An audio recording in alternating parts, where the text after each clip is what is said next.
আসসালামু আলাইকুম এভরিওয়ান। আজকে আমার আম্মে বানাইছিলা ফুচকা। প্রথমে প্যাকেটের ফুচকারে তেলো ভাজি লইছই। এরপরে টক বানাই লইছই। এটা একটু পুরানা তেঁতুল তার লাগি ভালো হইছে। তেঁতুলের পানির মাঝে শুকনা মরিচের গুঁড়া, লবণ, চিনি আর চটফটি মশলা দিছই।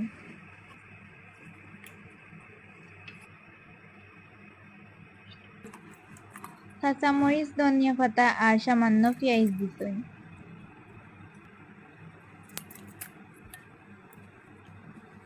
এক টুকরা লেবুরে চিপিয়া রসও দিছই। সামান্য একটু জিরার গুঁড়া দিছই।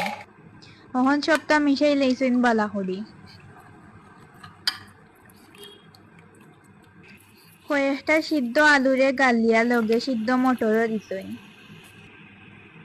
এখন ধনিয়া পাতা, কাঁচামরিচ আর পেঁয়াজও দিছই।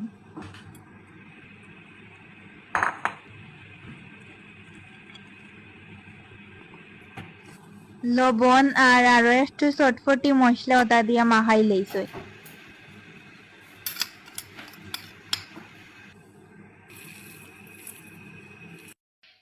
আজকে হইব ফুচকা পার্টি। আমরা ঘরে একজন পিচ্ছি মেহমান হইছইন, তাই নইছেন ফুচকা পাগলি, তাই নর লাগি আমার আম্মু ফুচকা বানাইছইন। আমি ফুচকা পাতি না তে তুমি কিতা, তুমি খালি ফুচকা খাইতাই পাগল? উবাতে বানাইয়া খাইতে দে, এমনি নিয়া খাইলেই দেনি।